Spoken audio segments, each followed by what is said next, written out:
I was standing at the altar, looking into my bride's eyes, when my father, the man who raised me for 28 years, stood up and destroyed my entire world with 12 words. He's not really my son. Let me back up just 30 seconds because you need to understand what that moment felt like. 200 of Connecticut's wealthiest families sitting in perfect rows of white chairs, the June sunshine filtering through the oak trees of our estate, and Amelia, beautiful, radiant Amelia, holding my hands while the officiant spoke about eternal love. I was Holden Westbrook, son of Vernon Westbrook, heir to a $90 million real estate empire. In exactly 3 minutes, I would be married to the woman I loved. Life was perfect. Then came those 12 words.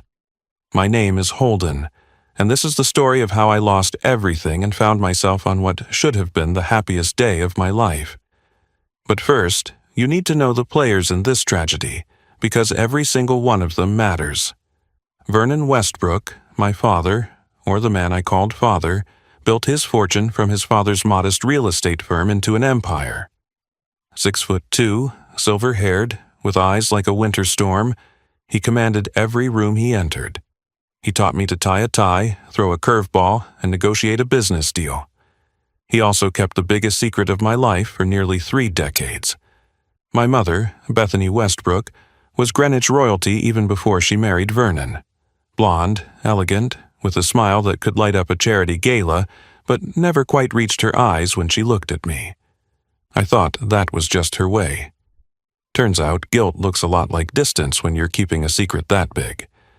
Then there's my sister Sloane, 3 years older, twice as sharp, and the one who actually deserved to run the family business.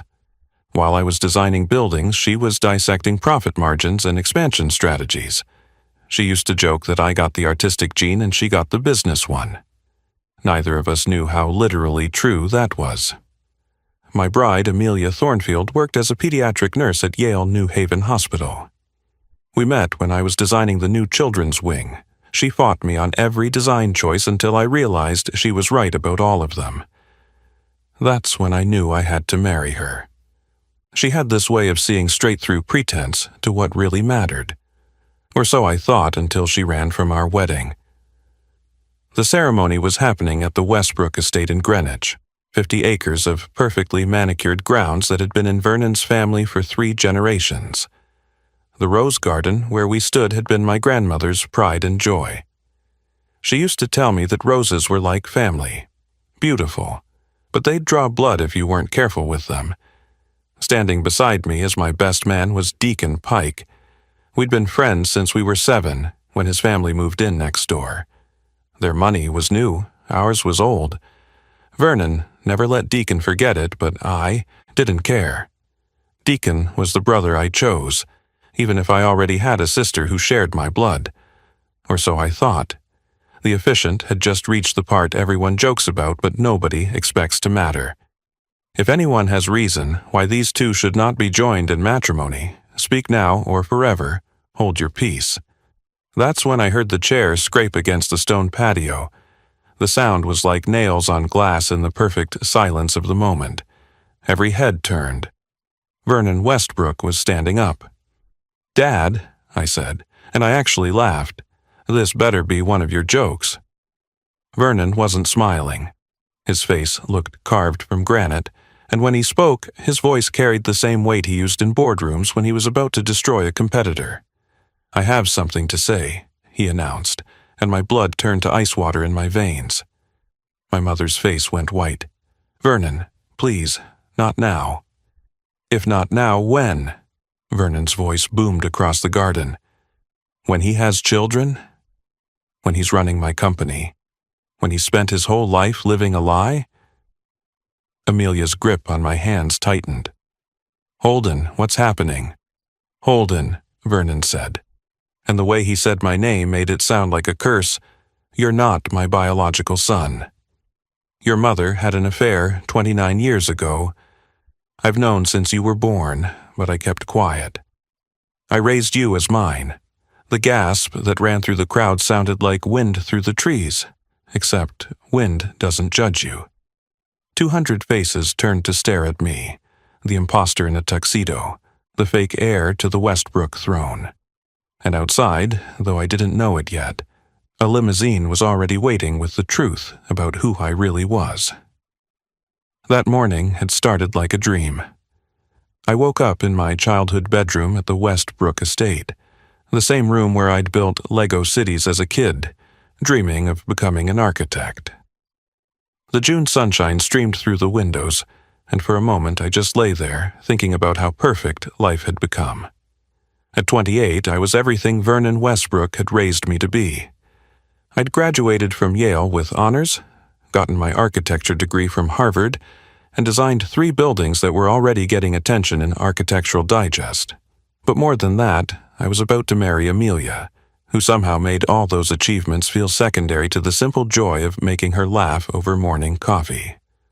Rise and shine, sleeping beauty. Deacon burst through my door, carrying 2 cups of coffee and wearing half of his tuxedo. Big day, my friend. You ready to give up your freedom? Ready to start my life, actually, I said, taking the coffee gratefully. That's disgustingly romantic, Deacon said. Remember when you swore you'd never get married before 40? That was before I met someone who argued with me about the placement of windows in a pediatric ward and turned out to be completely right. My mother knocked and entered, already dressed in a pale blue dress that probably cost more than most people's cars.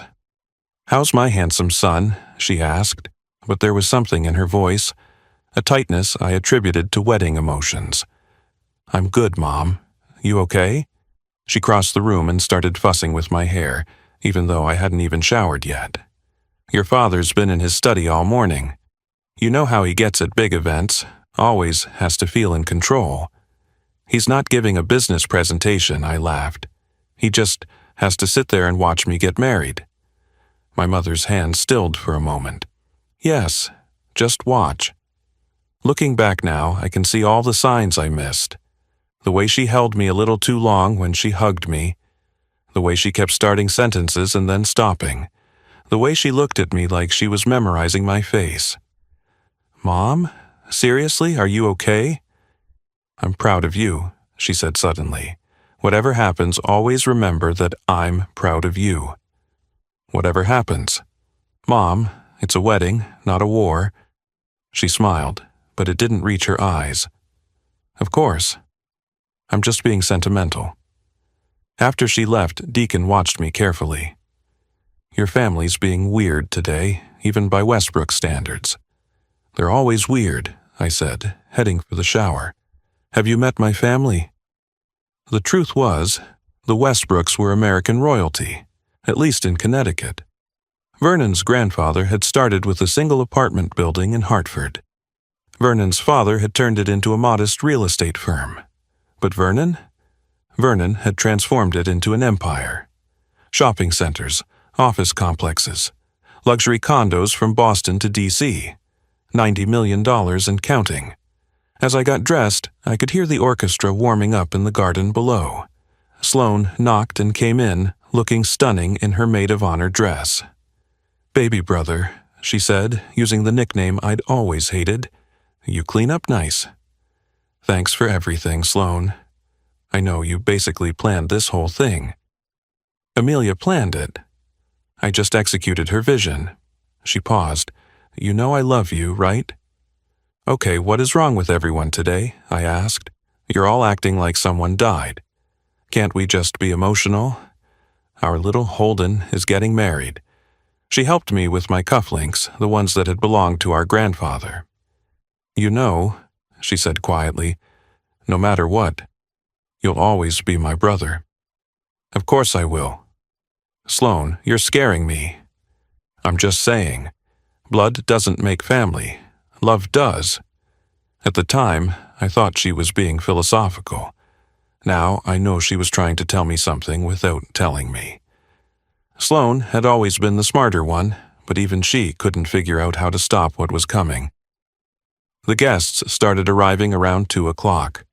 The Vanderbilts, the Rockefellers, old names, old money, old traditions. My Uncle Ford clapped me on the back and said, "You're doing the family proud, son." My cousins made jokes about ball and chain. Everyone acted normal except for my own immediate family, who moved through the crowd like they were walking to a funeral. I stood at the altar at 3 o'clock sharp, watching the garden fill with roses and sunshine and people I'd known my entire life. Deacon stood beside me, making jokes to keep me calm. The string quartet began playing, and everyone turned to watch for Amelia. This was supposed to be the beginning of my perfect life. Instead, it was the end of everything I thought I knew about myself. The string quartet shifted into the wedding march, and there she was. Amelia appeared at the garden entrance, her dress catching the afternoon light like something out of a fairy tale. Her father walked beside her, but I only had eyes for her. She smiled at me, that private smile that said, "Can you believe we're actually doing this?" And my heart felt too big for my chest. Everything was perfect for exactly 7 more minutes. The officiant, Reverend Morrison, had known our family for 20 years. He'd presided over Sloane's confirmation, my grandmother's funeral, and now my wedding. His voice carried across the garden as he spoke about love, commitment, and the sacred bonds of marriage. "Do you, Amelia Grace, take this man to be your lawfully wedded husband?" "I do," she said, squeezing my hands. "Do you, Holden Vernon, take this woman to be your lawfully wedded wife?" "I do," I said, meaning it with every cell in my body. If anyone has reason why these two should not be joined in matrimony, speak now, or forever hold your peace. The silence that followed should have lasted 2 seconds, maybe 3, just enough for the Reverend to move on to the next part. Instead, I heard that chair scrape against stone. Vernon Westbrook stood up. "I have something to say." The entire garden turned to look at him. My first thought was that this had to be some kind of joke. Vernon had a cruel sense of humor sometimes, especially after a few drinks, but he was stone-cold sober, and his face looked like thunder. "Dad, what are you doing?" I asked, still trying to smile, still trying to salvage the moment. "Something I should have done years ago," he said. "Holden, you're not my biological son." The words hit me like a physical blow. I actually stepped back, nearly stumbling on the altar steps. "Your mother had an affair 29 years ago," Vernon continued, his voice carrying to every corner of the garden. "I've known since you were born, but I kept quiet. I raised you as mine. Vernon, please." My mother stood up, tears streaming down her face. "Not like this." "Then how, Bethany?" Vernon's voice turned vicious. "Should I have told him at Christmas? His college graduation? There's never a good time to tell someone their whole life is a lie." Amelia's hands went slack in mine. "What is he saying?" "Holden, what is he talking about?" "I don't know," I said, but my voice sounded strange, distant. "Dad, stop this." "Don't call me that," Vernon snapped. "I'm not your father." "Your father was some artist your mother was sleeping with while I was building this empire." The crowd erupted in whispers, a sound like wasps swarming. I saw faces I'd known my whole life looking at me with shock, pity, and worst of all, curiosity, like I was some creature in a zoo. "Tell him, Bethany," Vernon commanded. "Tell him about Theodore Ashford. Tell him how you begged me to raise another man's child." Theodore Ashford. The name meant nothing to me, but it must have meant everything because my mother collapsed back into her chair, sobbing. "Is it true?" I asked her. "Mom, look at me. Is it true?" She looked up, her perfectly applied makeup running in streams. "Holden, I'm so sorry.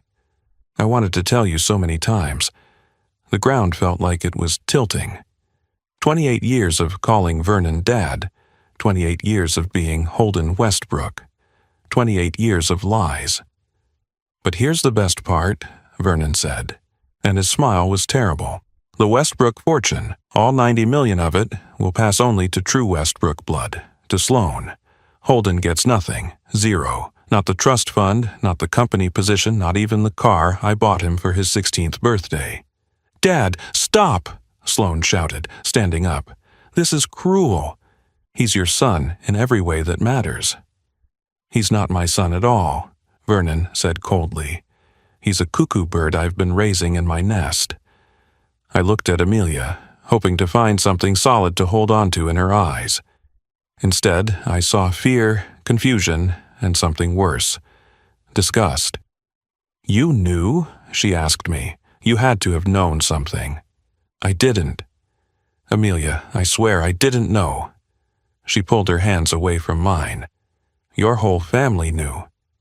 "They all knew, except you." "I can't do this," she said, backing away. "This is insane. Your father just announced you're not even who you say you are. What else don't I know? What else have you lied about?" "I never lied. I didn't know. I need to think. I need space. I can't do this right now."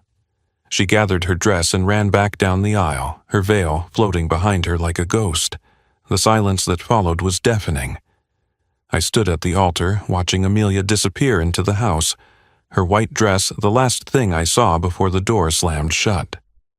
200 people stared at me, waiting to see what Holden Westbrook, no, what Holden Nobody, would do next. "Amelia, wait!" I started to follow her, but Vernon's voice stopped me cold. "Let her go, boy. She's too good for you anyway. A real Thornfield married to a bastard.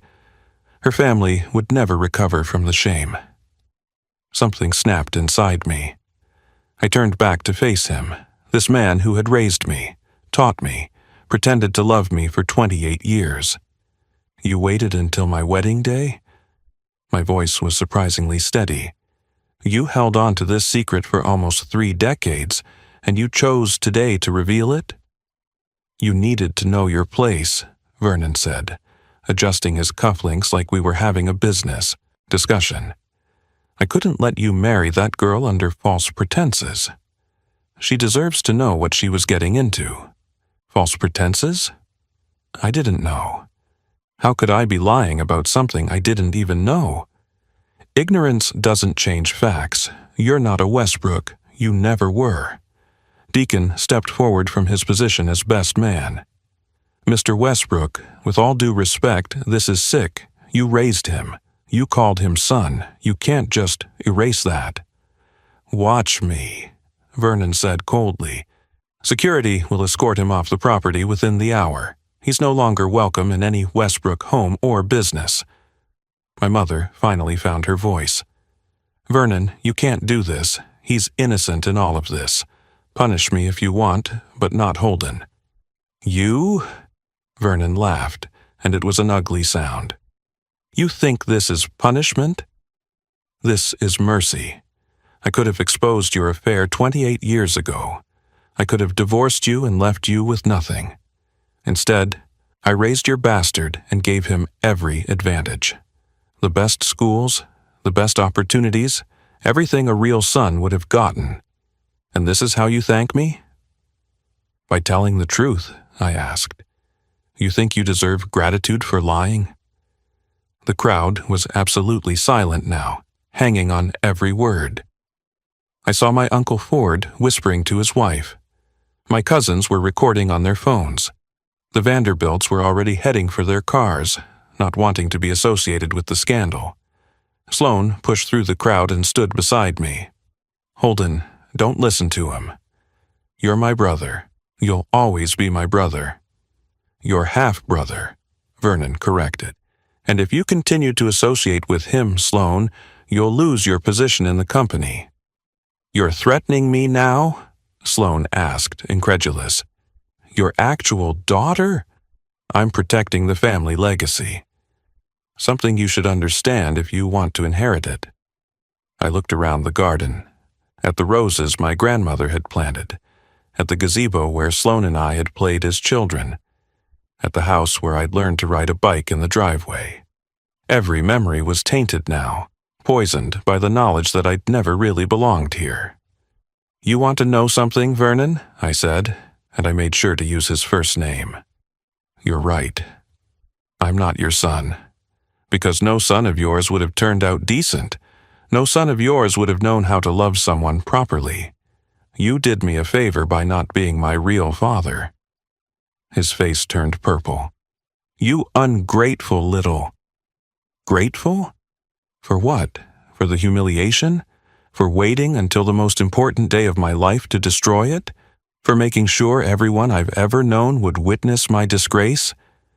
I pulled off the boutonniere and threw it at his feet. "Keep your name. Keep your money. Keep all of it. It was never mine anyway." I started walking down the aisle, not running. I wouldn't give him the satisfaction of seeing me run. Behind me, I heard voices calling my name. Deacon. Sloan. Even my mother. But I didn't stop. "If you walk away now, you get nothing," Vernon shouted. "Not even your personal belongings, nothing." I turned back one last time. "I'd rather have nothing as myself than everything as your son."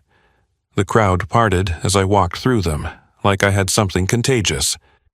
Maybe I did. Maybe scandal was infectious and they didn't want to catch it. Their whispers followed me like a swarm of locusts. "Did you know?" The poor boy. Bethany must be mortified. $90 million gone. "Who's Theodore Ashford?" I made it to the front of the estate before I realized I had no car, no phone, no wallet. Everything was inside. Vernon had planned this perfectly. Even my humiliation had been architected for maximum impact. I stood there in my tuxedo on the side of the road, a man with no name, no family, no future. That's when I saw the limousine approaching. The black limousine glided to a stop beside me, its engine purring like an expensive cat. The rear window rolled down smoothly, and I found myself looking at a woman in her 50s with silver hair pulled back in an elegant twist. Her eyes stopped me cold. They were my eyes, the same unusual green with gold flecks that I'd never seen in Vernon or Bethany. "Holden Westbrook?" she asked, though something in her tone suggested she already knew the answer. "I don't know who I am anymore," I said honestly, "but yeah, that used to be me." She opened the door and stepped out. She was tall, graceful, wearing a navy dress that whispered money but didn't shout it. "My name is Cordelia Ashford. I was your father's sister." The words hit me like a second blow. "Theodore Ashford," Vernon mentioned that name. "Yes, Theo." Her voice softened when she said his name. "He died 3 years ago, but he knew about you. He spent his final months making sure you'd be taken care of when this day came. He knew this would happen? He knew Vernon Westbrook well enough to predict it. Men like Vernon can't let perceived slights go unpunished. Raising another man's son? That would eat at him until he found the perfect moment to exact his revenge. She handed me a manila envelope, thick and heavy with documents. My hands shook as I took it. "What is this?" "Your inheritance. Your real inheritance." Cordelia's eyes were kind but serious. "Theo was a successful artist. Very successful, actually. His paintings hang in museums across the world. When he found out about you, he changed his entire will." I opened the envelope.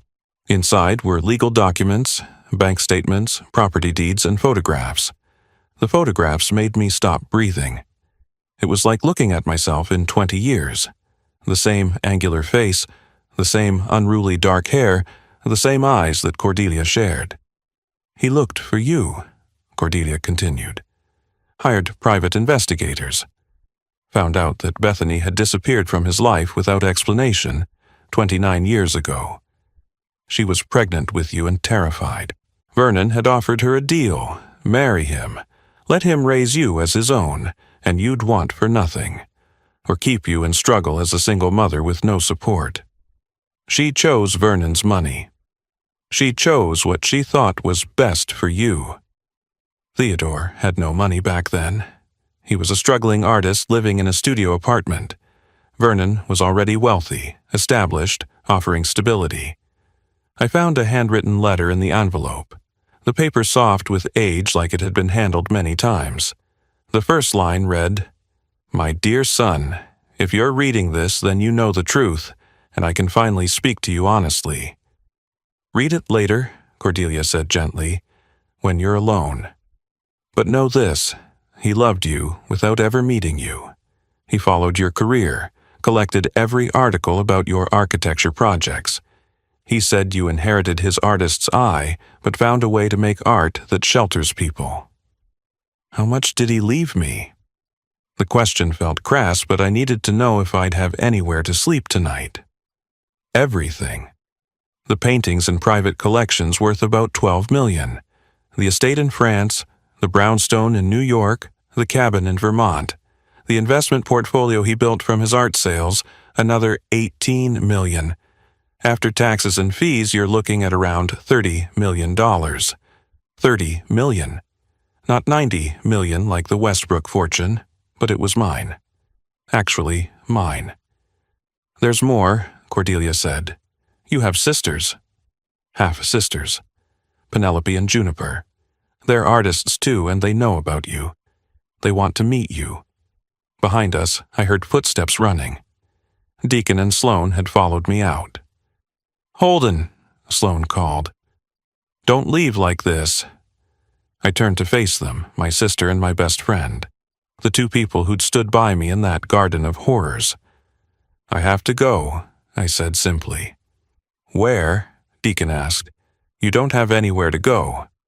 I looked at Cordelia, who nodded slightly. Actually, I do. I have a father who left me everything. I have an aunt who came to find me. I have sisters I've never met. I have a whole life I never knew existed. Sloan was crying now. You're still my brother. I don't care what Dad says. I know. And you're still my sister.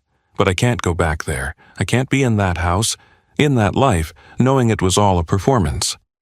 What about Amelia? Deacon asked. She ran. When I needed her most, she ran. That tells me everything I need to know. Cordelia stepped forward. The car is waiting, Holden.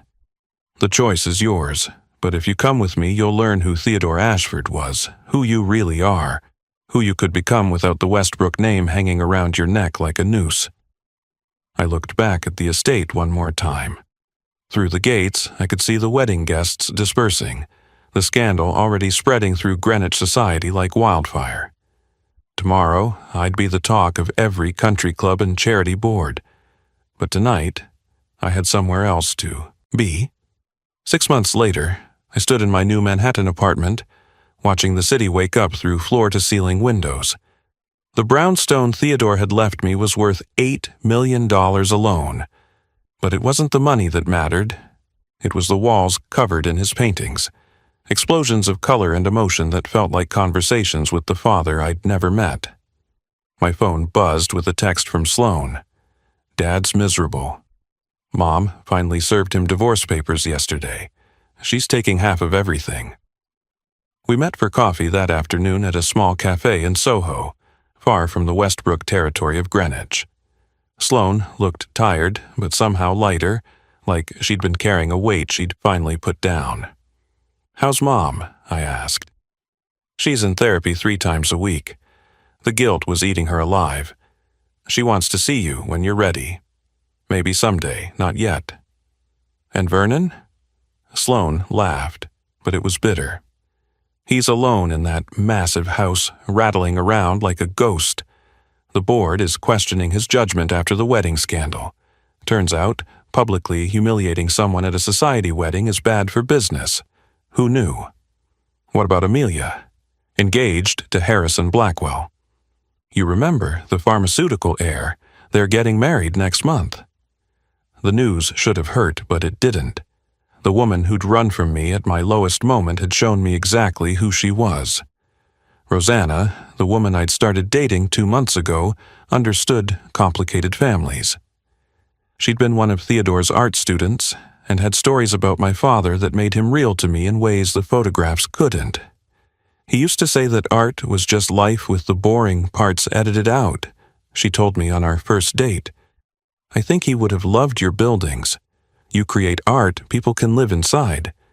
My architecture firm, Ashford Designs, had launched 3 weeks after the wedding disaster. Cordelia had introduced me to her connections in the art world, people who wanted homes and galleries that understood both function and beauty. My first commission came from a museum director who'd known Theodore. The second came from someone who'd never heard of the Westbrooks but loved my portfolio. By month 6, I had 8 employees and more requests than I could handle. Deacon had quit his job at Morgan Stanley to become my business partner. "If you can walk away from $90 million, he said, I can walk away from a soul-crushing finance job. The real revelation came through Penelope and Juniper, my half-sisters. They welcomed me like I'd always been part of their world, teaching me about Theodore through their memories and their own art. Dad always wondered about you, Penelope told me one evening at her gallery opening. He had this sketch he'd done of what he thought you might look like. It was surprisingly accurate. Why didn't he fight harder to find me sooner? Vernon threatened him with lawyers. Said Bethany had signed documents giving up any claim to you. Said if Theodore tried to make contact, he'd make sure you never saw a penny of the Westbrook fortune. So, he waited. He waited and painted and invested every dollar from his art sales. He said if he couldn't give you his presence, he'd give you the freedom to choose your own path. Juniper handed me a painting that night, one of Theodore's last works before he died. It was an abstract piece in greens and golds, the colors of our shared eyes.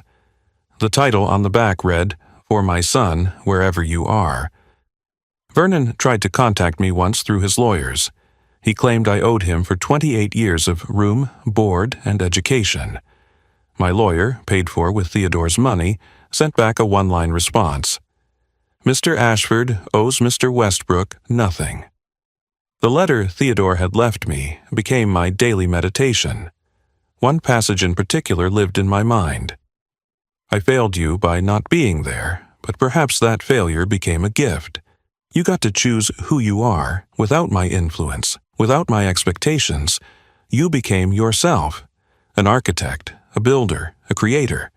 The Westbrooks may have raised your body, but your soul was always your own.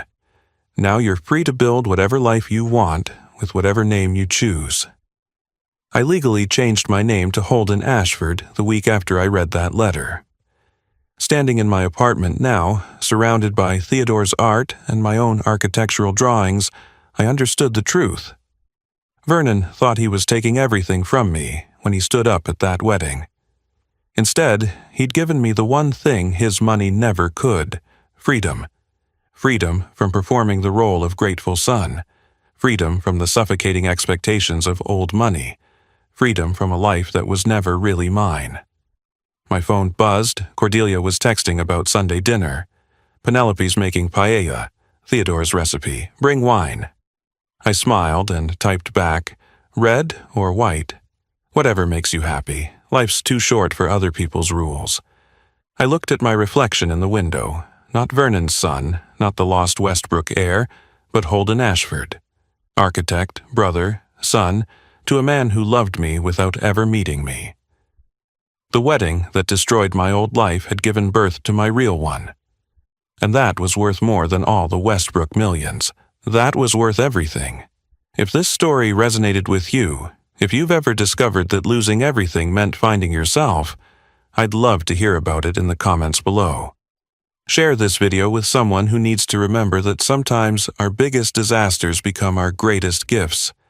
And don't forget to subscribe to the channel for more stories about the moments that break us open and let the light in. Because sometimes the family we choose and the family that chooses us from afar is worth more than the family we're born into. Sometimes the truth that destroys us is the truth that sets us free.